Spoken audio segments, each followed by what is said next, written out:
Welcome to Cartoonist Kayfabe. My name is Jim Rugg. I'm Ed Piscor. Today we're going to look at the Smithsonian Book of Comic Book Comics, one of the two volumes that the Smithsonian published highlighting comics in the late 70s, early 80s. But before we do, let me plug some stuff. First, Octobriana 1976, the world's first blacklight comic book, is now available everywhere. I ran it as a Kickstarter. I have sent out all the Kickstarter rewards, I'm very happy to say. And it is now available in comic shops everywhere. So if you missed the Kickstarter, you want to take a look at this. And one of the things that we did is sent 500 copies out to comic book stores. Hit your local comic book store. They should have a copy for you to at least flip through and see what a unique book this is. Octobriana 1976. And patreon.com/Ed Piscor. I'm serializing my Red Room comic book that I've been working on through our current pandemic situation. I have over 100 pages of the thing completed. We have 40-some pages on the Patreon right now. $3 gets you the archive. I think it's like $33. Get you a year's worth of subscription, and there's definitely more than a year's worth of pages completed at this very minute. That's for the early adopters, though, because we are solidifying the publishing schedule for the comic, and it will be on paper at a later date, man. When's the T-shirt of this come out, Ed? I need this in my closet. I'll tell you, man. Like metal bands have gotten in touch, and I don't doubt that there will be giant 16-foot versions of some of these images behind, a drum kit in the not so distant future. Perfect.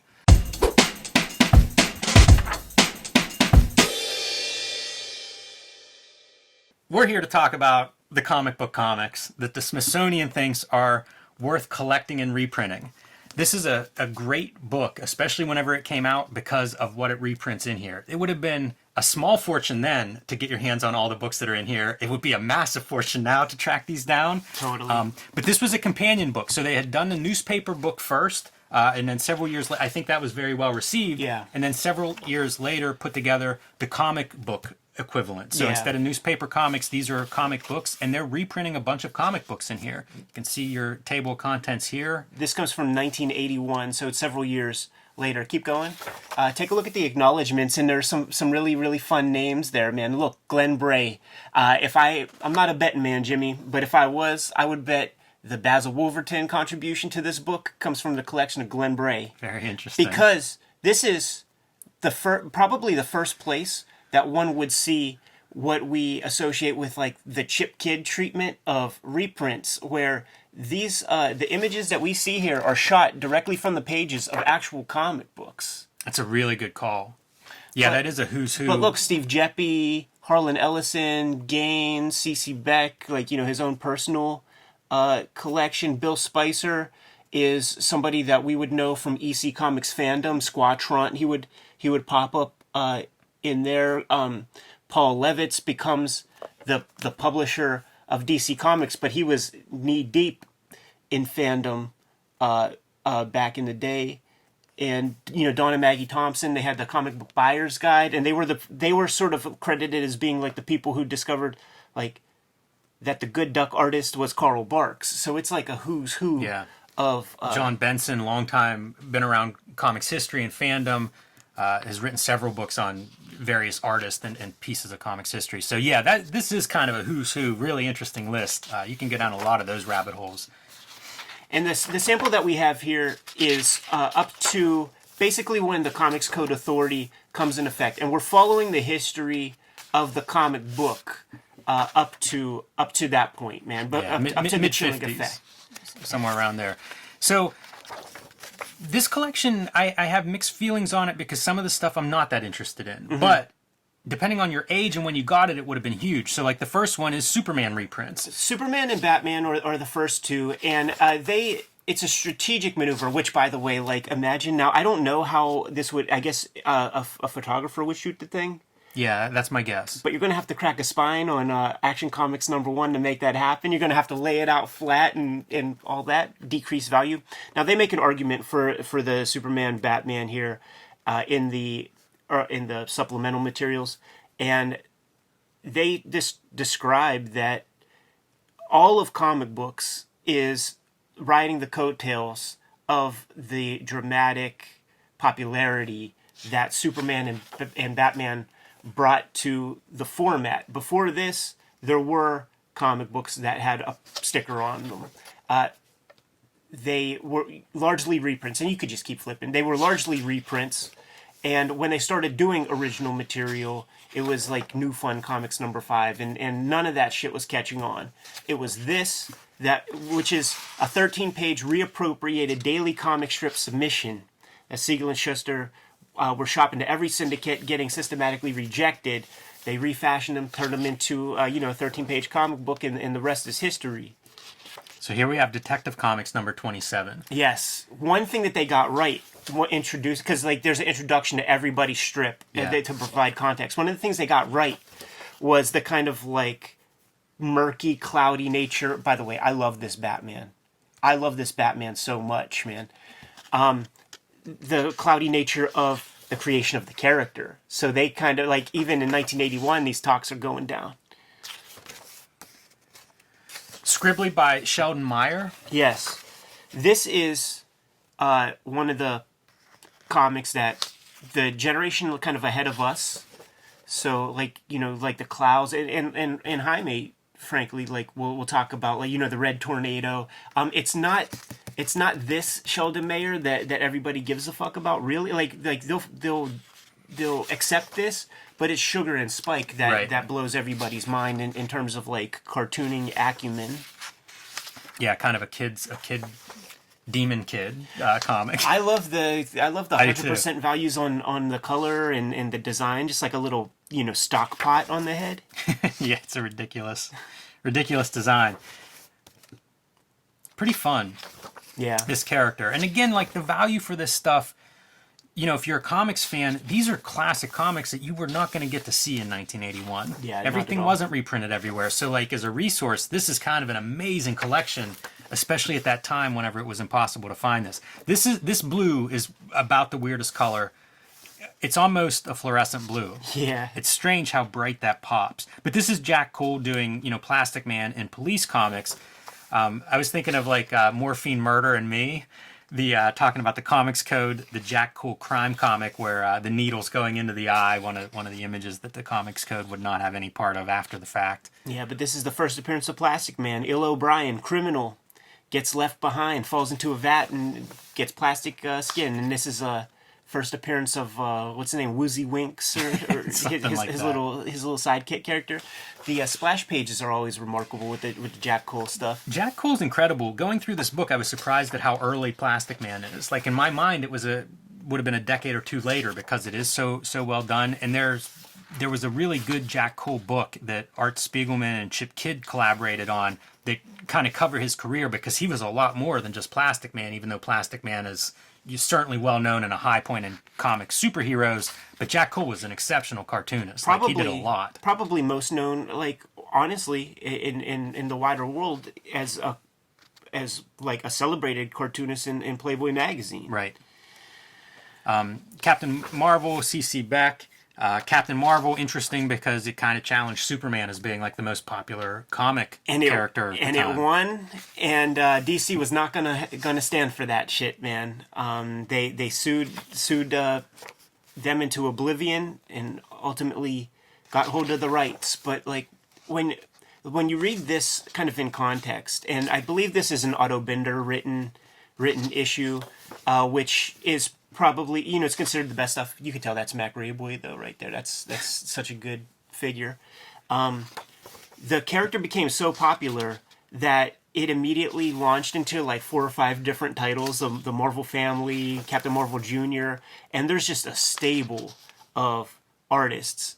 When C.C. Beck was interviewed by Will Eisner for the Shop Talk thing, C.C. Beck was like, oh yeah, I draw the faces, and Eisner's like, okay, so you like plot out the whole page and you paste it out and then you give it to your guys and then you come back and draw the faces. And he's like, no, I just draw the faces. Like just total workman, like is not interested in the medium of comics in any real way. It's Look at how weird these things are. When you read this and you try to imagine the context of it, and then imagine like what Alan Moore essentially has to work with when you're like revitalizing it. That's a fun experiment, a fun thought exercise to try to make this work, because the beauty of the Otto Binder stuff and what they're talking about in the book is just the sheer absurdity. Like it's a more reined in Fletcher Hanks vibe. That's an interesting comparison, man. Yeah, you really see it. It's funny when you pull out, I don't know, a contemporary, something that has some overlap, and then you can see that piece very clearly. Did one of the first big like graphic novel kind of runs with Monster Society of Evil, ran through like 20-some issues or something, like a massive big storyline. Eric Larson has talked about Captain Marvel and Shazam quite a bit. I think this was an influence on his cartooning with weird to think Dragon, but I mean, like that's where I would hear him talk about it, would be in the letters columns of Dragon. Basil Wolverton, amazing that Wolverton gets included. Wolverton is such an unusual character in comics history because he was very much an outsider in comics. If you read, like, Fantagraphics has been publishing these big books about him, he struggled, he was outside of New York, and it was like a lot of rejection, a lot of abuse from the comics industry, non-payments, revisions, things like that. One of the singular talents, like, I feel like he's always been in my life because of reprints like this, and it's exceptional. I think his cartooning is incredible, and I think everybody does. That's why he's reprinted everywhere, but a lot of struggles early on. And these are his early works. Powerhouse Pepper. Sometimes these would be one-page fill-ins over at Marvel or Timely at the time. This is like him doing superheroes. And he had a sci-fi strip called Space Hawk that he was doing, hand to mouth, like not having much success. What got him his success, oddly enough, was responding to a contest that Al Cap was running for Lil Abner, the character named Lena the Hyena that kept getting mentioned, and they ran a contest for people to draw Lena the Hyena, and it was such a movement, such a popular thing. Carl Barks submitted an entry. Several, I think Will Eisner might have submitted an entry to like what Lena the Hyena looks like. It was Wolverton who won out, and the results were in like Time magazine or like Life magazine. Yes. And then after America saw that image, Kurtzman is like, give me some of that, and when Wolverton gets folded into Mad the comic, we now have Basil Wolverton, like the pop culture kind of icon. Give us some more of that, man. Draw some more of those weird-ass faces for us. He's a great cartoonist, though. Singular, funny, really huge imagination. Speaking of art out of time, George Carlson is a guy who appeared in those pages. And this is how I discovered him. This might be the only George Carlson work that I have. Did you get this book when you were young, Ed? I did, but obviously 81 is before my time, but it was $2 at the Woodlawn Flea Market, in one of those things where, my pops is like, oh, the boy likes comics, so my dad got up early and was shopping, and he came home like, hey, this has old Supermans in it, and this was a Bible to me for many, many, many years. Yeah, this would be an amazing thing to, again, like I said, get hold of it at the right time in your reading, and this is your life. Yeah. Little Lulu and John Stanley, a cartoonist I really like. Fortunately, he gets reprinted. Like these Little Lulus have been reprinted for a while. Here's the thing that they point out, and unless there's new information that's come out, I stand by this. This is from the first issue. Mm-hmm. He drew 2 issues. He drew only 2 issues. He wrote 150 issues, but he wrote them in an illustrated fashion. So like this stuff here is not drawn by John Stanley. It's drawn by Joey Jerkoff. No, it's a legit dude. It's something Tripp. What's his name? He's listed in here somewhere. But it almost has to work that way because he does so many books. Yeah. Stanley. Like, he's such a huge output over his career, and then leaves comics at the end, doesn't like comics, and gets into screen printing. Really? I was surprised to read that here. But it's his template. Like, he's blocking out all of these panels and everything. Right. I think it's Stanley Tripp, maybe. And it's his pacing, too. 2 cartoonists have gotten me to, like, legitimately belly laugh while I read this stuff, man. Peter Bagg and John Stanley. He's a great cartoonist. These are so much fun. Like Dark Horse was reprinting these in cheap editions. Yeah, little black and white. The best thing to read, it's Bill Watterson at night, something like that. Read those at the end of the day, you'll have nice dreams. Because they are funny. They're light, they're funny, everybody's super alive in them. Really great cartooning. And he's done a lot of stuff. 13 going on 18, Melvin Monster, did the Nancy comic books. So there's a lot of John Stanley out there if you start looking for it. Drawn and Quarterly reprinted some of his stuff too. Yeah, they did. And it's mostly this kind of like 8-panel format. Like after this first couple of issues, this seems to be what he settles into. Very easy to read.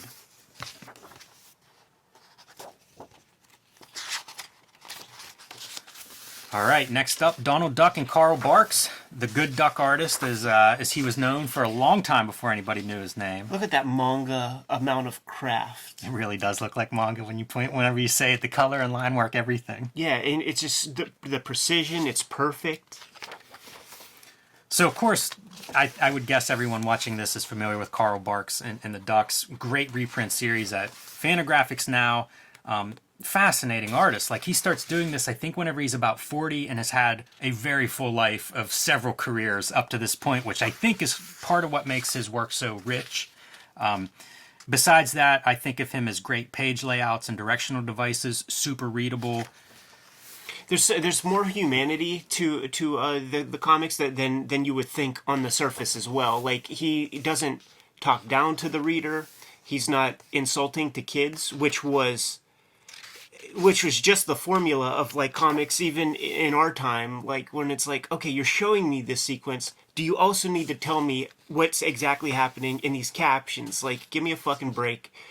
He would put the characters on adventures and they would still be who they are, which also had more dimension than like even a Superman at the time, where it was like reporter by day, superhero by night, and that's it.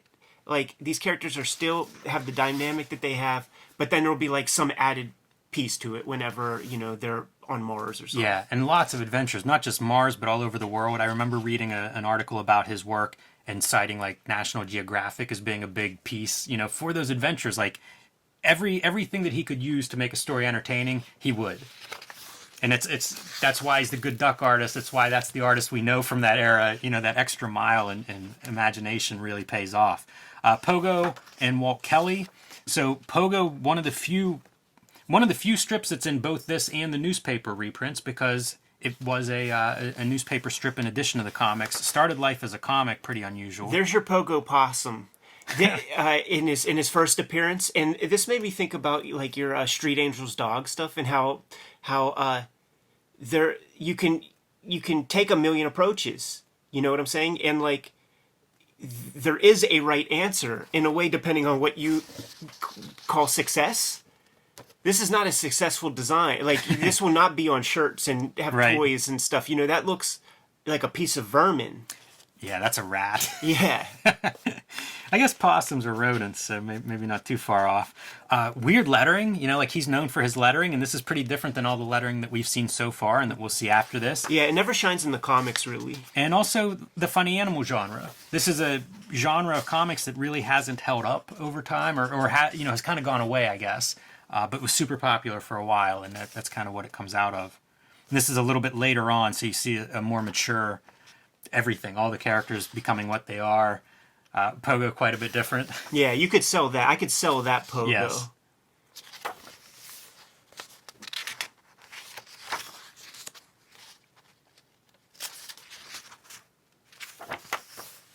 Hugely influential. I see these and I think of the turtle as like, what's the Teenage Mutant Ninja Turtle, the Walt Kelly Teenage Mutant Ninja Turtle look like? Put a bandana on him. Definitely a universe unto its own. A lot of like secret language that, as you read, becomes more apparent. But the first timer isn't gonna be able to latch onto it. Yeah, no doubt about it. Very, very influential strip. And then Spirit by Will Eisner. Fun to get some background on Will Eisner. I mean, everybody in comics knows Will Eisner well. but pretty interesting cartoonist if you're coming from the outside and this is like your exposure to comic books. A different brand, a guy, different cartoonist. This is a cool little collection too, because this strip here is before he goes off to war. This is amazing. Yeah, just all color holds, because it's like a dream sequence, and then he's gonna get snapped out of the dream, and then it's business as usual, and then he comes back from the war, and it's like he was able to like let all these like thoughts on comics marinate, and that's when the spirit that's when his mantle was sealed as like an important kind of. You see a lot of innovation in these stories too, where he's bringing in different media. Dude, I saw. And this is one of one of his most iconic spirit stories. I saw this strip, the originals at Angoulême when I was there in like 2016. Man, with all the paste ups with the newspaper shit and all of it, man. This is like your end pages for Masters of American Comics. We're gonna have to look at that book, dude. Yeah, but imagine this thing blown up this big. Oh yeah, just this little snapshot. Oh yeah, and the fact that he's pumping these, has to do a page a day. Another great letter. Yeah. 7 pages a week. It's fun how all these cartoonists have this serif lettering. Some version of a serif lettering in there. Yeah, his might be my favorite. It's pretty readable. That's one of the knocks on some of them. It's tough to read. Cool to see spirit in this kind of context. And now we're getting to EC. This is the last section of the book, and this is the EC comics. You mentioned at the top of the show, Ed, this is kind of where this book ends around, say, the Comics Code, the introduction of the Comics Code. So it's pretty much all Harvey Kurtzman until until we get to the very last Master Race story. But we judge cartoonists by the Russ Cochran EC hardcover reprints that they possess, and the correct answer is the Harvey Kurtzman one. So you need Two Fisted Tales, you need Frontline Combat, and of course you need the Mad collection, because these are 3 sets of textbooks for how to make effective comic book stories. It's incredible cartooning. The foreground versus the background. That's something we've mentioned with a lot of different cartoonists and how they create that depth.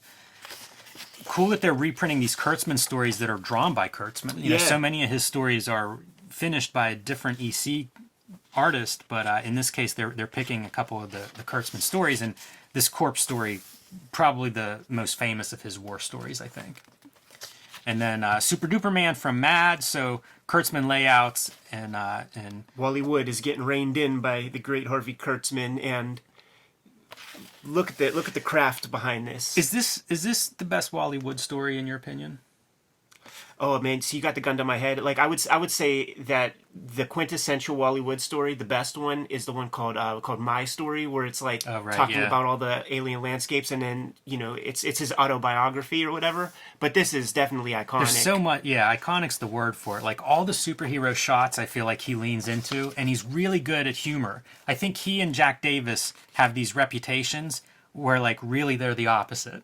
Like Wood's known for his great sci-fi and rendering and stuff, but he's hilarious. Like he's great doing these gag things and filling up the panel. And Davis, I think is great with the war stories and the horror stuff. The things that you think of him as a humor guy. We're coming to my favorite, because we're going to have the superhero fight, the schmaz, right? Yes. And pushing over buildings. One of my favorite panels when Captain Marvel misses and punches his own head. Atomic bomb mushroom cloud. This is such a great story. It's such a fanboy story. Like, tell me these dudes aren't all on board. It's the first parodies that were done in Mad. So like, and we'll get into Mad. We'll read Mad comics, but it would be like almost like a riff on parodying EC comics. There would be horror department, crime department, sci-fi department, and nothing outside of pop culture until we started getting to like issue 2, issue 3 or so. And then Kurtzman just is in the zone, And this Will Elder strip that they did, this is towards the end of the comic. Number 18. It becomes a magazine like issue 23 or something. And playing with the form here with the use of color, but it's about media manipulation of children. And all of these shows are just in service to try to sell kid like little cap guns and shit like that. Do you ever look up Howdy Doody on like YouTube?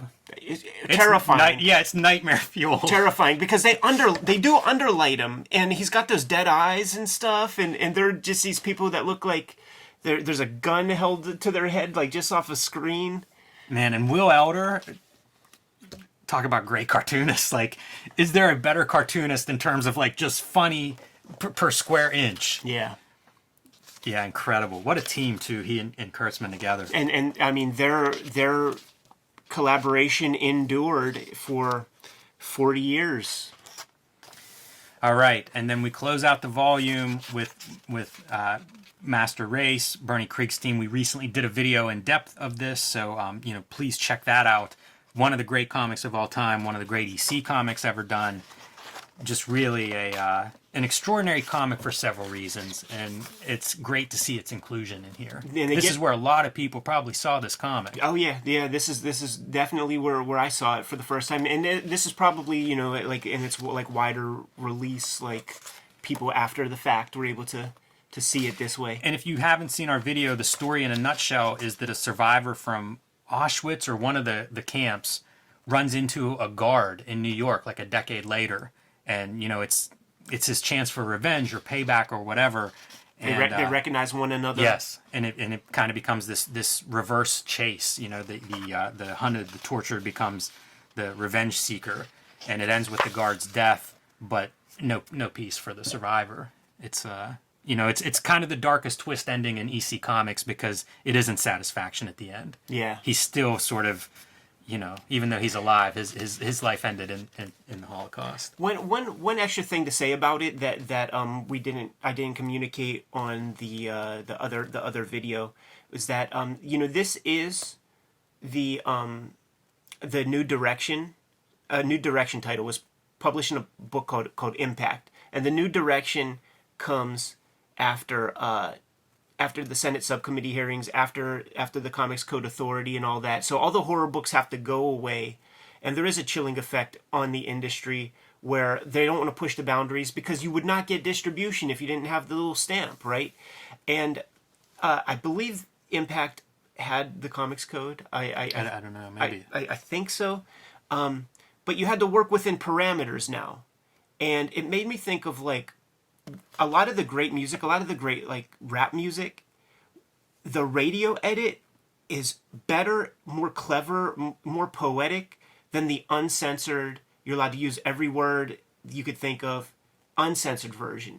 And so like with parameters, these people were able to make the most effective and important EC comic book after, the intense scrutiny and the upset stomachs and being called hooligans in mass media. Like a lot of these guys like went on to become tremendous alcoholics, and Jack Davis is very vocal about like, we're just trying to feed the family, and like we're being called heathens every day, and he's a Southern gentleman. That's a fascinating piece to this whole story. I think that's a good point about the restrictions, because so much of this story is that is left to the reader, and it's probably a result of what you couldn't show, you couldn't say, all the stuff that came out of there. It probably does contribute significantly to the power of this story. This story doesn't exist without those restrictions and the headspace that you would enter with that in mind. Right. But it does create this haunting story that does leave it up to you to fill in some of the darkest parts of it. And whenever we talked about it, one of the interesting things is Krigstein kind of re-edits this story. It starts out, I think, as 6 pages, and he ends up with 8 pages where he's like cutting up, the original text and rebuilding these pages to do some very innovative things visually. So, noteworthy comic. Like I said, check out our video on it. I think it's one of the best comics I've ever read. Pretty cool to see in here. And then we don't have as much information on these strips as we did in the newspaper version, but we do have intros for each story, which kind of provide that kind of context for the artist and the book and the circumstances in which it was published. The great piece of this is just really allowing you to read these stories that we all heard of as kids, but would have never come across, certainly not in one convenient volume. And as you said, Ed, these books are available. You can often find them relatively cheap because they were so successful and they printed so many of them. It's the reason that I got hold of them, because they were inexpensive, and it was like, here you go. bunch of comics you don't know, dive in. Great education for a young Image Comics reader who's curious about, entering the medium, participating in the medium, being a contributor, and just getting a wider breadth of what's out there.